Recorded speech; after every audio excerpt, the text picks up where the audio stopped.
Welcome everyone. It's my privilege to be starting off the distinguished speaker series of Vayu, which if you don't know what Vayu means, it's Vivekananda Yoga University. It's an acronym.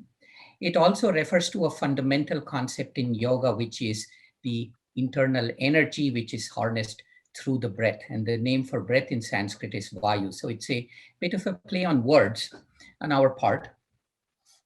Today's topic is history and lineage of yoga. So I'll be telling you how old yoga is and how it has evolved over the years. But one thing to keep in mind when you talk about yogic history is yoga is been continually practiced throughout its existence. However old it is, however hundreds or thousands of years old, there has always been every day during that period, somebody that got up in the morning and did yoga, and other people that got up in the morning and taught yoga. So it's a continuous tradition, unbroken, and we have a lot of historical evidence for this. Secondly, it's a continuous practice, meaning there are three words that are used in Sanskrit. One is called anusthana. Anusthana means practice. Next is adhyana, which means study. And the third one is anubhava, experience. So yoga is about study, it is about adhyana for sure, but it is about practice.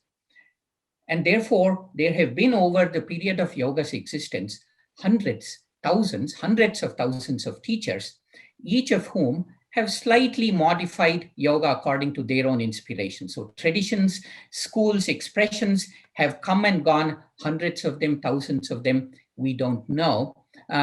And when we look at yoga as snapshots in time through older textbooks, we only get a glimpse of some of those traditions. So the lineage, meaning who taught yoga, and the history, where yoga comes from, they are inseparable. So history and lineage are itihasa and parampara in Sanskrit. They are both equally important. So I'll go over that one.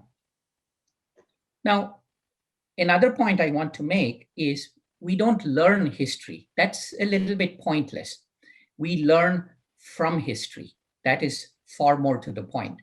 So you have to ask yourselves the question. So maybe you went to a yoga class today or sometime this week. I taught yoga this morning myself, and I'll teach it tomorrow morning.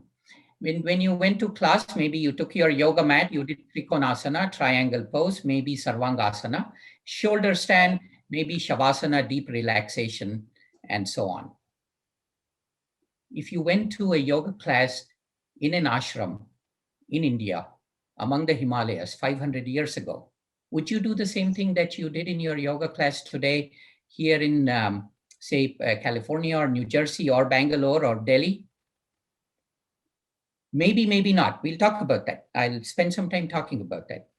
Learning from history, it's important. The second is what you do today better, worse, or better and worse than what they used to teach you 500 years ago, 1,000 years ago? Again, we'll attempt to answer those questions. We have to be students of history to learn from it. So without more of an introduction, let me start. I will share my screen. I'll be coming in and out of PowerPoint. I see 92 participants. Those of you I haven't had a chance to welcome specifically, please welcome. It's wonderful to have you all here. So let me start. History and lineage of yoga. First, when you ask how old yoga is, there are many contrary viewpoints, okay? In fact, you will get three different answers. How old is yoga? Yogic historians, yogic history is a fairly recent topic of interest. I don't know how many people are you studying yogic history. I'm certainly one of the researchers looking at it, and there's probably 50 to 100 of us across the world, no more. And depending on whom you ask, all of these scholars will give you one of three answers. The first answer that's given is yoga is as ancient as humanity. It has always existed because it's endemic to human condition. Its origins are lost in the mists of antiquity. That's one viewpoint. The second viewpoint says yoga emerged in the Middle Ages. It was practiced by renunciants, mendicants, sadhus, Caitians, Naths, and so on, and it was cultish in nature. That's the second answer you get. The third answer you get is yoga emerged in the 19th century, and it was influenced by the Vyayama tradition, the exercise tradition of India, and European calisthenic practices. So these are three different answers. Each of these there is a lot of scholarship, lot of sincerity behind this, and they have done extraordinary research to support this. But only one of them can be true. Which is correct? In order to know that, we have to ask a different question. We have to say, what is yoga? It's only by answering what is yoga, you can answer how old yoga is. Otherwise, how can you answer it? If you only by saying what is Indian cuisine, you can say how healthy is Indian cuisine, right? So let's look at what's yoga. Again, not surprisingly, we get three answers. This time I'll go bottom up. So start looking from bottom. The first answer says, yoga is a physical practice meant to bestow physical health, mental well-being. It's going to make your liver work better, improve your immune system, help you sleep better, anxiety, depression, all of that. It's a physical health and mental well-being. The second answer says yoga is an esoteric practice. The word esoteric applies to anything that says that the reality that we see is only a small part of the actual reality. There is a hidden reality, not seen or sensed. All esoteric, it's the esoteric Sufi tradition in India and Iran, esoteric Kabbalistic tradition as an offshoot of Judaism. All of them talk about this deeper essence that lies beyond the physicality of who we are. And so a second viewpoint says yoga is an esoteric practice meant to unlock human potential. So they talk about siddhis, the ability to be perfectly healthy, the ability to forever stay youthful, the ability to become small, become big, all of that, these semi-magical tradition that has sprung up around yoga. So they say it's an esoteric practice. The third answer, so it's meant to unlock human potential. The third answer says yoga is a spiritual practice. It is meant to calm the mind, make us less reactive, yoga's chitta vritti nirodh, as Patanjali said, calm down the waves of feeling, help us get into such deep states of stillness that while pain, which is endemic to the human condition, will happen, we don't have to suffer from it.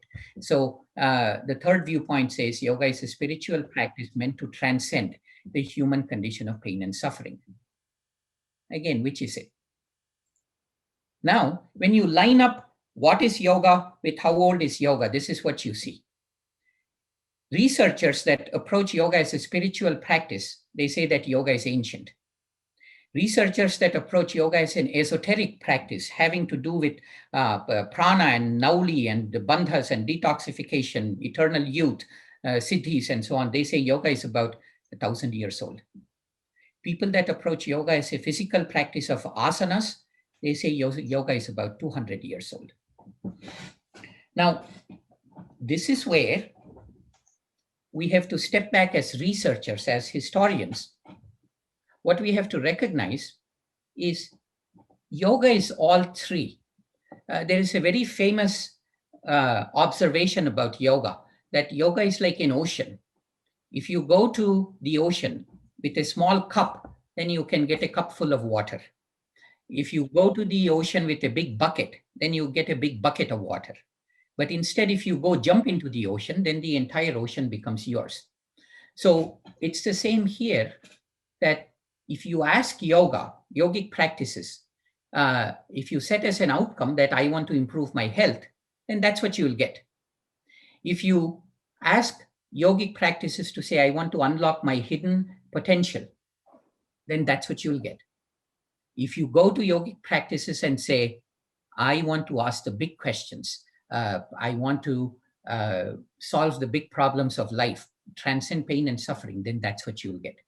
So yoga is, in a very real sense, all three. And as historians, when we say how old is yoga, we have to take all three into account.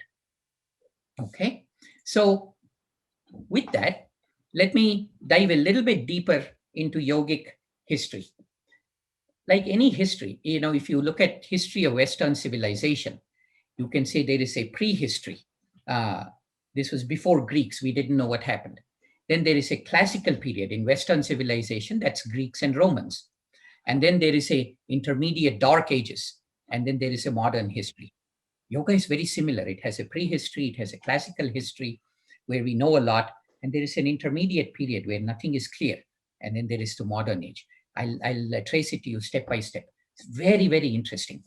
The prehistory of yoga, lost in the mists of time. We really don't know how old it is, but I'll give you a sense of the evidence that we have. Take a look. First, the historical evidence, meaning what we can touch and feel. Within the Indus Valley civilization, these days some people also call it the Saraswati Sindhu civilization. I don't want to get into that controversy. Let me just say Indus Valley. There was a seal that was found. I have put here the photograph of that seal. It's sometimes called Proto-Shiva seal. It's sometimes called the Pashupati seal. But if you look at this person in the bottom of the photo sitting, that is what would be called Bhadrasana. The heels of that person is pressed into the perineum, and he is sitting in what would be a cross-legged pose with the spine straight, chin parallel to the floor, eyes closed, and gaze uplifted. It's a classic meditative posture of hatha yoga. So, and there are other evidence too, but we know from this seal is dated to be around 4,300 to 4,000 years old, somewhere in that range. So we know that yoga is at least that old. Now, Rig Veda has, within the 10th book, it says book number 1, forgive me, it has to say book number 10. They're called mandalas, 10th book, and it is Sukta number 136. It's called Keishin. Keishin means hair. The Keishin Sukta has a remarkably yogic feeling to it. It says, Vayu has churned for him, for he pounded things most hard to bend. So it's talking about powers for one that knows how to control the inner energy. You should read the entire sukta. It has 7 hymns or riks or shlokas. They're in Anushtuk for those of you that know about such things. And it's remarkably yogic. And Rig Veda is no later than 3,500 years ago. Depending on whom you ask, it is much, much earlier. Again, I don't want to get into that controversy here. I'm just presenting a broad academic viewpoint. Kathopanishad, there are within the canon of Sanatana Dharma, from which Hinduism is an offshoot. Within the canon of that ancient practice, Rig Veda is the oldest book. Kathopanishad is probably the 3rd oldest. Katha Upanishad. Upanishad is it's called Vedanta. It's the appendix to the Vedas. This is probably the 3rd oldest book.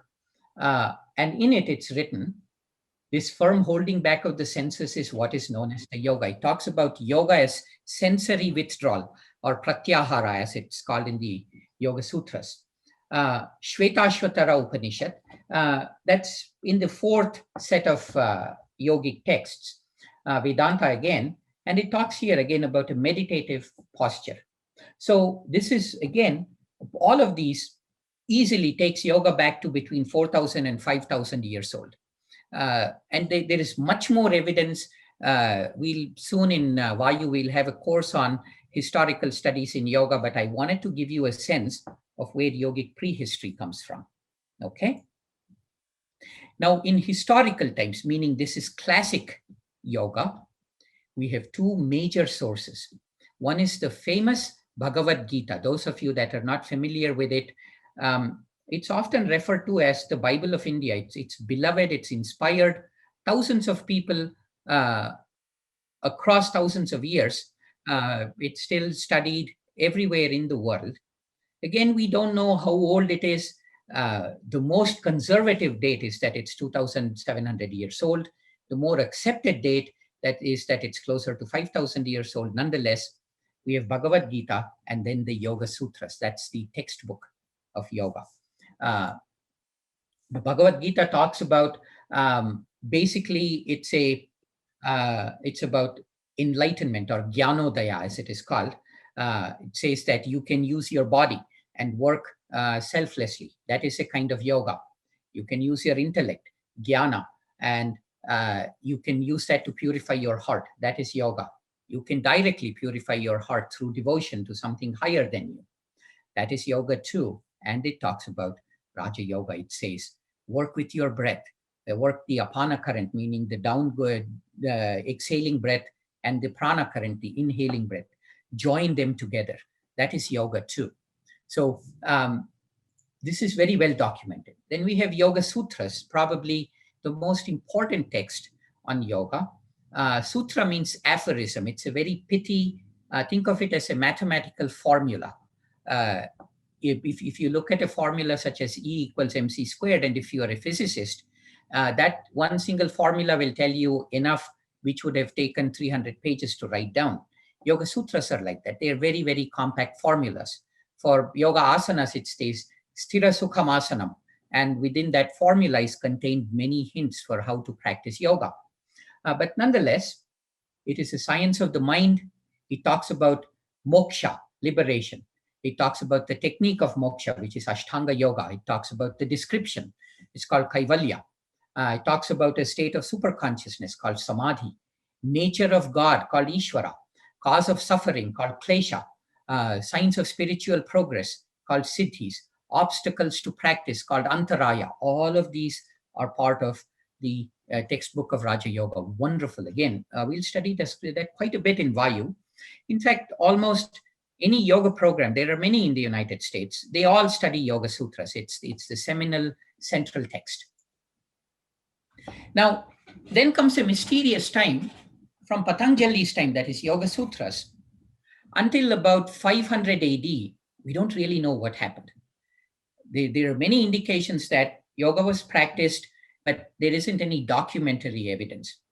We know a little bit. For example, when Alexander the Great came to India, there is evidence that he met a yogi named Dandamas. Dandamas is his Greek name, Hellenistic name. We don't know what his Indian name is. But he was inspired enough by the yogi that when he went back to Babylon, Dandamas went back with Alexander the Great. Not with, there's some miraculous story. It's very interesting. I don't have time to say it. But nonetheless, we find things, evidence, but there is no books in this period. Then something interesting happens.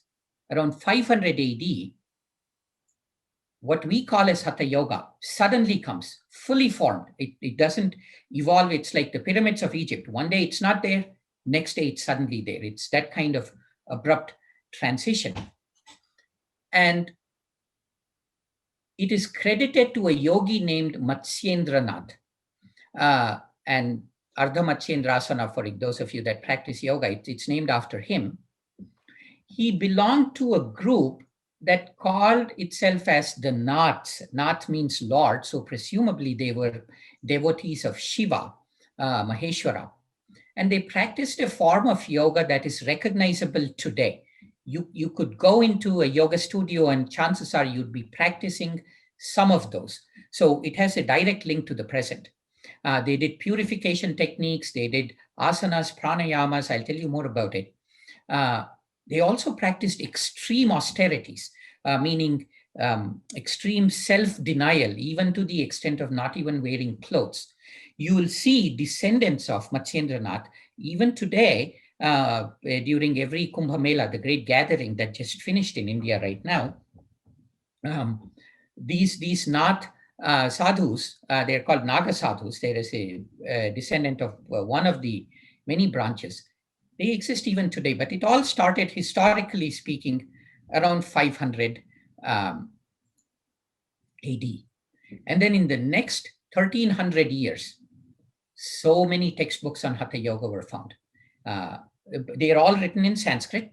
And you have, just to give you some names, Hatha Yoga Pradipika, Dheranda Samhita, Goraksha Samhita, Shiva Samhita, and on and on. And some of these were very advanced. There's a small book called Yoga Yajnavalkya, and it's not right here on my bookshelf, otherwise I would have shown you. It's an entire book that deals with what we today call as Anuloma Viloma Pranayama, Nadi Shodhana Pranayama, an entire book, very wonderfully written. Amanaska Yoga talks about a technique that's practiced all over among yogis today. It's called Ajapa Japa or Hong Sa. It's a technique that Yogananda formalized. Amanaska Yoga talks about that. Again, Kechari Vidya, it's a very big book. It's dedicated to a very advanced yoga technique called Kechari Mudra. Kumbhaka Paddhati talks about 70 different pranayama techniques and on and on. So there is an extraordinary library of books that are available, but they are all esoteric. They're all about awakening an inner power that is not visible to the senses. So it talks about doing one yoga pose and not having any diseases whatsoever, things like that. So from prehistory to classical to this intermediate period, this is how yoga developed. Now we come to yoga in the modern times. What happened around 1850? But before I go there, it's been about 20 minutes. I've talked uninterruptedly, but let me break for a moment. I don't need to talk about this one. Okay, let me break for a moment. And let's just step back from the history of yoga. I want to tell you a little bit about Vayu. This is the institution which has sponsored these. You see, as it must have been obvious from what I said, if you want to understand where yoga comes from, you have to take a holistic view. If you say yoga is just asanas, it's a headstand, shoulder stand, triangle pose, then you will get the wrong answer of how old yoga is. In fact, you'll miss something.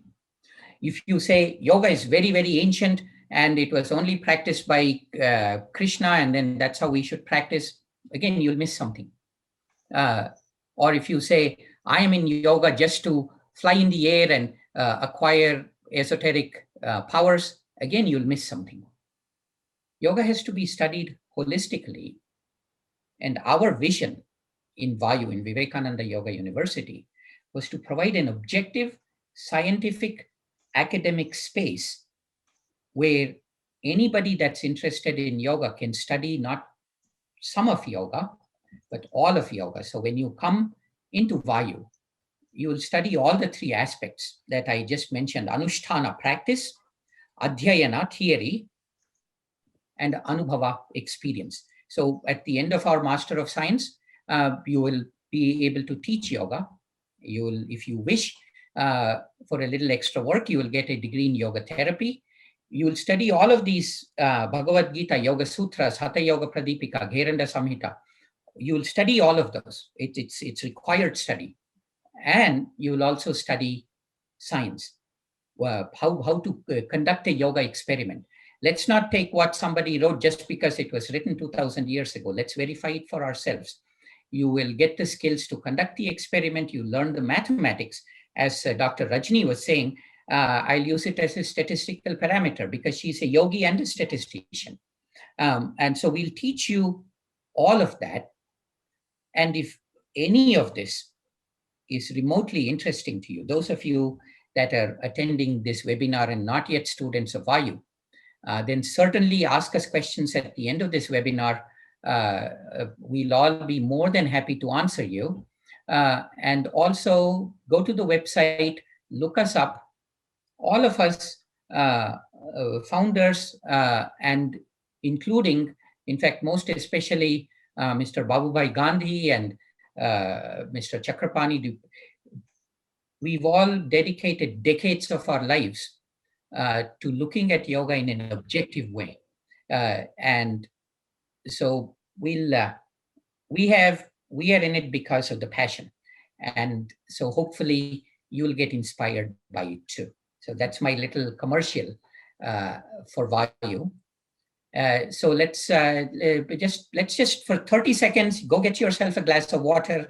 I'll do the same, do a little bit of a stretch, and we'll gather back in exactly 30 seconds. And then I'll tell you some very fascinating things. Yoga in the modern times. This starts roughly around 1850. This is a very exciting period. Middle of 1800s, exciting things were happening in India. The entire Indian tradition was being questioned and brought into the modern times. This started in Bengal. It was called the Bengal Renaissance. And it moved on to another eastern region of India, which now is known as the state of Maharashtra. It moved there, and within 20, 30 years, every aspect of Indian historical legacy was examined, and yoga moved into the modern times. What happened there? During this time, there emerged three important yoga schools. One was in Mysore, which was, all of these were kingdoms back in the day. One was in Mysore, and it was headed by a teacher named Krishnamacharya. He was a Vedic scholar, and it is said that he went to Tibet and got trained in yoga there. But it's also fairly certain that he went to Sringeri and got trained in yoga there as well. Another school started in Rishikesh in northern India by Swami Shivananda and his disciples. So if you've heard of Swami Vishnu Devananda, for example, Swami Satyananda Saraswati, and of course Swami Chinmayananda, they are all disciples of Swami Shivananda. It's another major yoga school. And in Bengal, there were several teachers that came in the same period. In the larger yogic sense, of course, there is Swami Vivekananda, there is Paramahansa Yogananda, and there Vishnu Ghosh, Yogananda's brother, ended up founding a very large yoga school, and on and on. And there was cross-pollination, cross-breeding, and so within 50, 60 years, an extremely rich reinvention of yoga happened. Then something extraordinary happened right around 1920, 1930s. So far, yoga had been transmitted directly from teacher to student. It was written down, but in highly symbolic form. There were no detailed texts. Today, you could go to a bookstore, go to Amazon and buy a text on yoga. This was not the case before. In fact, until 1930s, there was really not a single detailed yoga text available. And then Krishnamacharya first wrote the modern book of yoga. It was called Yogasana Guru. It was in Kannada, Yogasanani in Sanskrit. Probably in 1934, it was published. When printing press met yoga, something extraordinary happened. Just like when Gutenberg printed the Bible, it led to the Reformation. When the same printing press began to print yoga books, it led to a renaissance in yoga practice. So what happened in the modern times? Let me walk you through. First, there were three extraordinary books that were written within a 5-year period. In 1957, Swami Vishnu Devananda wrote the complete illustrated book of yoga. And in 1962, Pattabhi Jois wrote Yoga Mala.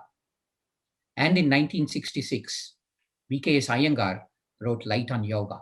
These were extraordinary events. For the first time, somebody could pick up a book and start practicing yoga. It was no longer from guru to disciple. The direct Upanishadic tradition was broken for the first time. And like with any innovation, it came with it good things and bad things. I'll walk you through both of them. That's the last part of my talk. But as soon as that happened, by the 70s, yoga was already being taught in the United States. And then within 15 years, it just grew exponentially. And just in the last year, they say that interest in yoga increased by 74% during pandemic times in the United States.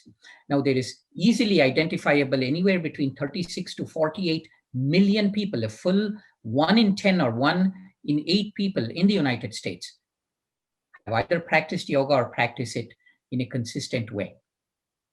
So from 1934, from the first publication of the book until now, it just fostered a big revolution. And then what happened? Well, every time something happens, we cannot say that it's good or bad. It is good and bad. What was good about the modern times? Yoga became more precise. Yoga became the therapeutic benefits of yoga were very deeply explored. It's extraordinary how deeply they've been explored. There were yoga sequences created for almost every imaginable outcome.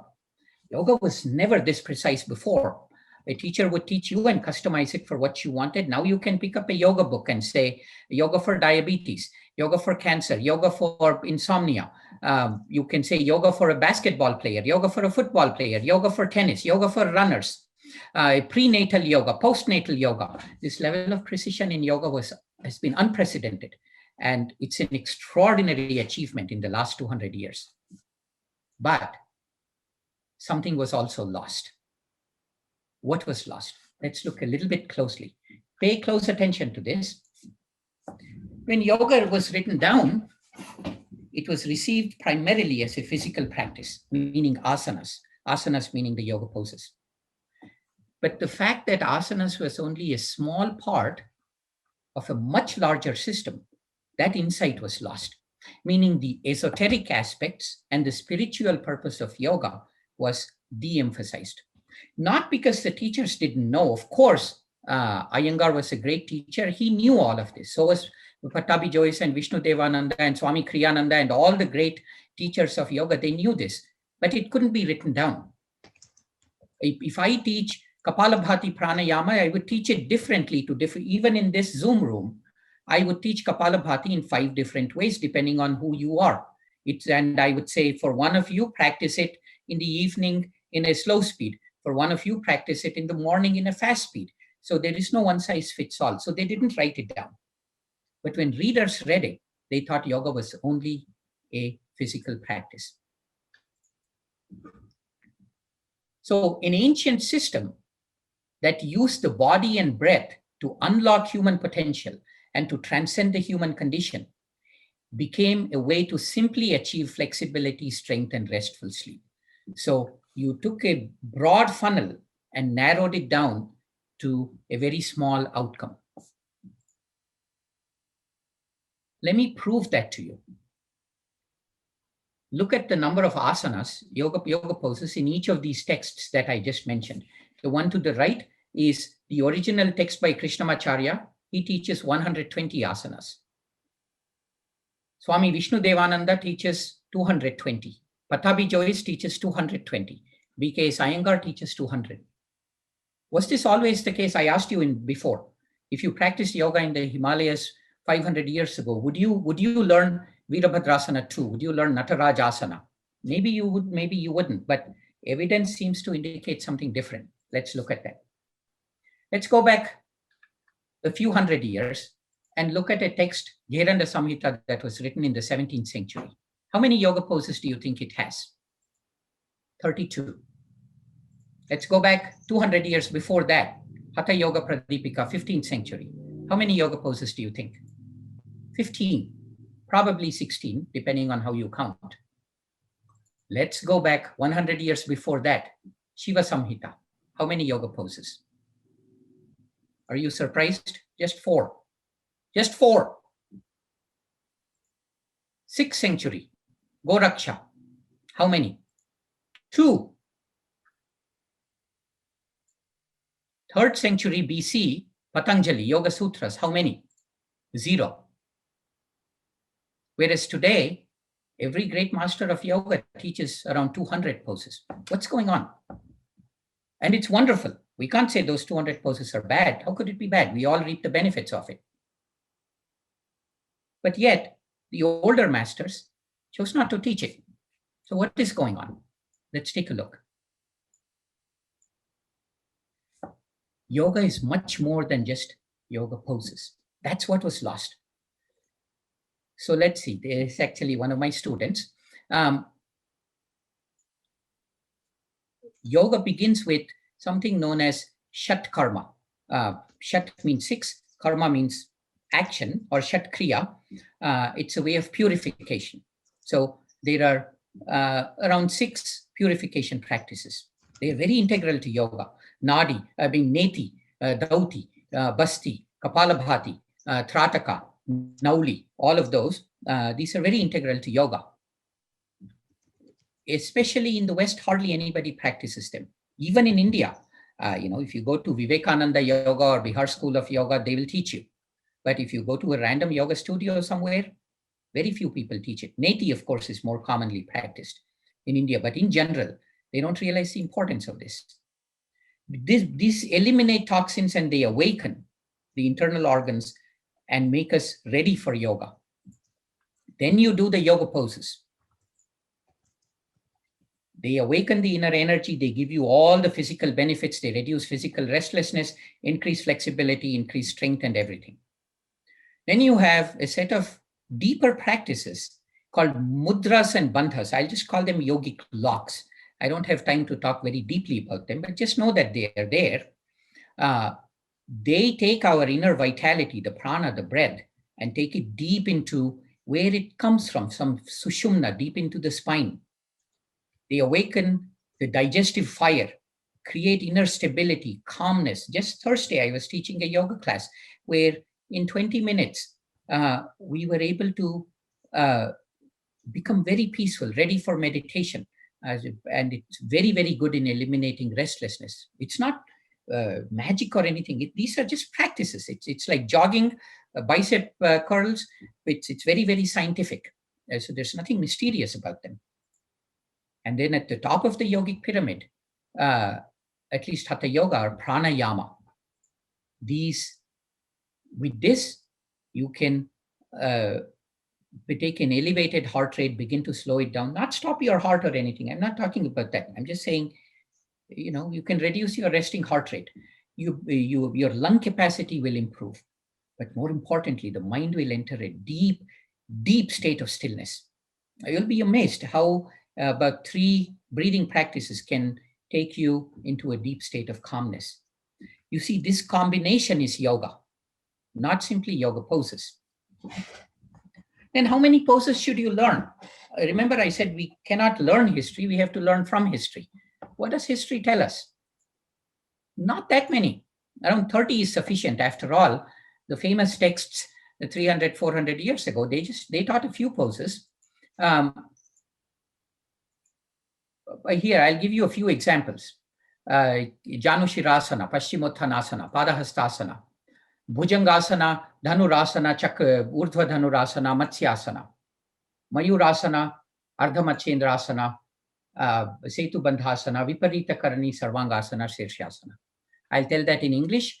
Jackknife pose, head to knee pose, seated forward bend, cobra pose, bow pose, wheel pose, fish pose, peacock pose, half spinal twist, bridge pose, simple inverted pose, shoulder stand, headstand. Something, it could be a little bit here or there, but you don't need that many. Just these simple poses are enough. This morning, I taught a yoga class for 1 hour, and all we did were 5 poses in 1 hour. So you don't have to jump around and do, you can. That's a wonderful way of doing it too. I'm just saying, don't be caught up in diversity of poses. Pay attention to the depth of your poses. Far more important. And of course, you have the meditative poses. Shavasana, corpse pose. Vajrasana, firm pose. Padmasana, lotus pose. Siddhasana, accomplished pose. And this is it. What about the other poses? Well, they are deeper variations, or they help you prepare to do these poses. They help you with purification. But they are all variations of the key poses. But in addition to poses, incorporate other things. Do a few purification techniques. It's very important. Do a few yoga poses. Also incorporate locks. Any yoga teacher will teach you. If you practice the Ashtanga Vinyasa system of Patabi Jois, locks are already included. They are part of it. We here in Vayu will teach you a few locks. You'll see it as part of your course. The way BK Sayangar has structured his yoga poses, these locks will happen automatically. But be aware of it. It's a very important part. Practice pranayama. Not that many, just 2 or 3 simple ones. But practice a full yoga routine. Just don't do the yoga poses. That's what we learned from history. So this is why if you go back to the ancient texts, you see They didn't teach too many yoga poses, but they taught a lot of purifications. They taught a lot of locks. They taught a lot of pranayama. So by this, yoga was taught in a more balanced way, which in modern times, one of these got emphasized and became better, but we lost the others.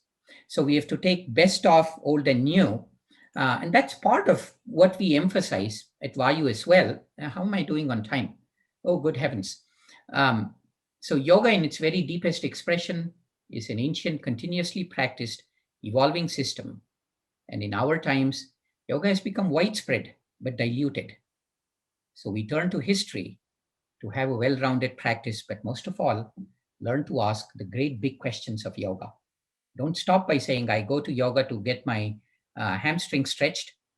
Go to yoga to answer the big questions in life. Do you cover history of yoga as a part of your MS yoga curriculum? Is written by Bharat. Yeah, so Bharat is a very good question. We cover parts of it, but not in a formal way, not in the way that I just covered it. We are going to probably early next year offer a course on history, which could be taken as elective. Most likely I'm going to offer one of those. But it's coming, we'll cover some of it in what you study. Okay, the next question is, yoga is obviously helpful, but can one make career out of it? If yes, how would Vayu Master of Science help doing it? Very good question. So the obvious career out of yoga is you can be a yoga teacher or a yoga therapist. We'll give you both those certifications as part of Master of Science. But we also teach you yoga research. We also teach you to combine yoga practice with yoga therapy. So you could start, if you want to be a nurse practitioner, you could incorporate yoga. If you wanted to be a massage therapist, you could incorporate yoga. You could, if you wanted to be a chiropractor, you could incorporate yoga into it. You could, one of the big markets out there is corporate wellness. That, you know, in my previous life, I used to work for Microsoft, and Microsoft gives anybody that has a specific set of symptoms over $5,000 in order to get well. And yoga will make its entrance into that. So corporate wellness is a very big opportunity that you can use yoga with. A yoga scientist, yoga researcher. So they're, think about it as physical therapy in the 80s in the US. It wasn't very popular, but suddenly it exploded. That's where you are with yoga right now. So MS Yoga is probably one of the most pioneering courses you can take for these new types of careers. Okay, then now I invite the participant to ask questions. Those who have questions, please raise your hand to enable your audio and video. You may introduce yourself and ask the questions. Saurabh Srivastav, please go ahead and ask the question. Please unmute yourself.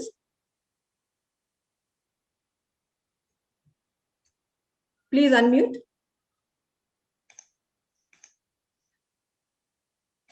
Okay. Please unmute. Saurabh is saying he doesn't have a question. Yeah. Can you hear me now? Okay. Yes. Yeah, no, I do have a question. I was not able to unmute myself. Two questions, Murali, very quickly. One is that I've heard from some people that you have not done Shirshasana before the age of 25 years. You shouldn't try to get into it later in your life. Do you subscribe to that view? Yeah, for those of you that don't know what Shirshasana is, Saurabh is asking about headstand. So if I may paraphrase his question, he's saying if you've not stood on your head before 25 years of age, don't stand on your head after 25 years of age. Absolutely not true. Okay. I routinely teach people to do headstand well into their 50s and 60s. Got it. Yeah. Thank you. There are contraindications. You have to be careful as we age. We pick up contraindications, but nothing inherent. That's like saying don't run a marathon unless you ran a marathon before 25. Got it. Thank you. And I'll just very quickly ask my second question. I've heard the Sadhguru of Isha Foundation talk about some 84 primary asanas. And he says that if you master just one of those completely, you can get, mukti. Do you subscribe to that 84 number? And if you do, how do we get the list of those 84? Well, that's a very big question. you of course quickly asked the question. It's not possible to answer it quickly. So let me make a few general points. Yoga is, in the end, yoga asana is a physical practice, and it's self-revealing. The more you practice, the more intuition you get and the better you can practice it. And it's been my own experience that if you learn to practice one pose deeper, you will get help in practicing all other poses deeply, because there is a certain overall pattern and intelligence to it. Now, 84 comes from one of the ancient yoga texts that I just mentioned. And yes, there are books that document 84. If you send me an email, I'll tell you at least one such book that can be found. But I have personally not found evidence of 84 being a number which is somehow more preferable than, say, 39 or 27. So that's my short answer. Okay, there is much more to this. Okay, next question is by Chitra Dalal. Please unmute yourself and ask the question.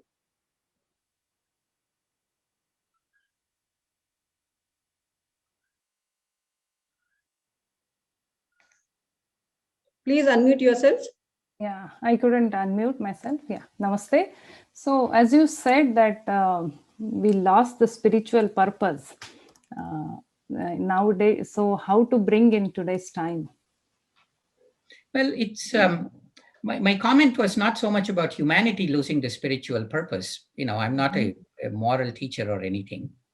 Just documenting history, more people practice yoga today for a physical purpose than for a spiritual purpose. And they are welcome to, because yoga it's not that you are somehow doing something wrong if you don't practice yoga for a spiritual purpose. So I just want to make sure and clarify that. Now, how do you practice yoga for a spiritual purpose? Let me just answer that as a question that's individual to you. There is meditation is probably the single biggest thing that one can do. One can do pranayama meditation. There are any number of initiations, meaning dikshas, that you can take within the yogic tradition. That will help you get on a path of meditation. And I'm a long-term meditator myself, meditated for decades. And I found that over the years, meditation brings its spirituality into it automatically. So simply, given this large, diverse audience and the fact that I have only 30 seconds, I can say that focus on dhyana, meditation a little bit more. And that's going to take you, but also things like mantra, japa, they all add the spiritual dimension. Yeah. The next question is by Faranak. Yeah, thank you, Chitraji. Next question by Faranak. Please unmute yourself and ask the question, please. Hello, Dr. Murali. Thank you very much for the history. I really appreciate it. One of the questions I have, and I often wonder, is the way the West is kind of treating this. Now there is corporate yoga.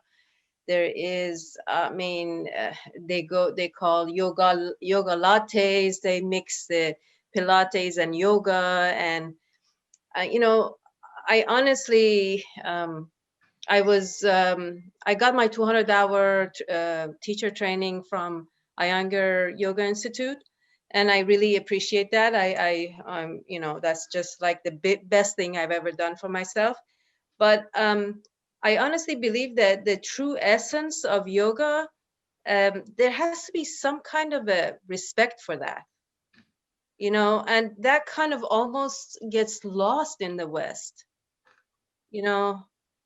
It's a comment, but I like to know what you think about it. And yeah, go ahead. Yeah, let me answer that. I take a slightly different viewpoint of it. Would you tell us how to pronounce your name? I don't want to pronounce it wrongly. My first name is Faranak. Faranak. So Faranak, there is nothing unique about the West doing yoga in a bad way. I know as many committed yogis in America as I know in India, and some of them are truly committed. I'm awed by their level of commitment. So I don't wish to make that symptomatic of a certain region of the world. It is just that with any practice, you can take its lower expression, or you can take its higher expression. And part of the human condition is different people take different aspects of the practice. So I personally wouldn't characterize it as an East versus West thing. I characterize it as a human thing. Yoga is capable of working at multiple levels. And if you take yoga as is it possible to do yoga to get over a hangover after you have drunk yourself into a stupor the previous night? Of course it's possible to use, because it does move your energy and then it does help you get rid of a hangover fast. Is that good or bad? From an academic perspective, it just is. Yes. But not to be too wishy-washy on that. I personally think, and I don't even want to say that, I say that I personally practice yoga for a slightly higher purpose. And it's when something becomes very popular, people will explore all aspects of it. And that's not necessarily a bad thing, as long as there are people that explore the good aspects of it. And we should be loyal to how we feel about yoga and not hesitate to express it. And if somebody else wants to practice it their way, that is yogic too. Let them explore their consciousness. So that's much of this, I must say, is my opinion for what it's worth. Yeah. Well, I mean, I'm also expressing my opinion. But just one last question. Yoga therapy by itself is a relatively new term, and now it gets used in the hospitals and for treatment of chronic or even major problems. If I go to the Vayu University, how long would it take for me to get a yoga therapy certification? Yeah, I want just get it like a 300 hour, so I can get a 500 hour altogether. Well, you'll actually you won't get a 500 hour, but you will get a yoga therapist certification, which is 800 hours over your 200-hour teacher training. They are two separate trainings. If you did Master of Science in Vayu, then the current plan is to add on an additional 100 hours, but we are still trying to work through the details. It will be somewhere between 100 to 150 hours of clinical training, which will make you eligible to get a yoga therapist certificate from IAYT. And so you're saying altogether 800 hours? The IAYT's yoga therapy certification is 800 hours. And that doesn't include the 200 hours I have? They are two different organizations. One is Yoga Alliance, the other is IAYT. So depending on what 200 hours you took, what school is, think of it as doing bachelor's in one school, master's in another school. Will they import the credits? Who knows? It's up to the school and the discipline that you did it in. And this is a 2-year, 4-year term? Master of Science in Yoga is 4 semesters. 4 semesters. And you will add on an additional somewhere between 100 to 180 hours clinical training on top of it. Wow. How can I get started? Or when can I get started? Well, our next induction is August. Somewhere around August 17th is when the next semester starts. Talk to Kusumaji right after, and she'll set you up with all the information you need. Okay. Thank you very much. Okay. Thank you, Dr. Murali. Thank you very much. Send to Kusuma your contact information so we can get in touch with you. Yeah, I'll put my. Oh no, we actually have it already. Yeah. Yes. Yeah. Yes. Thank you.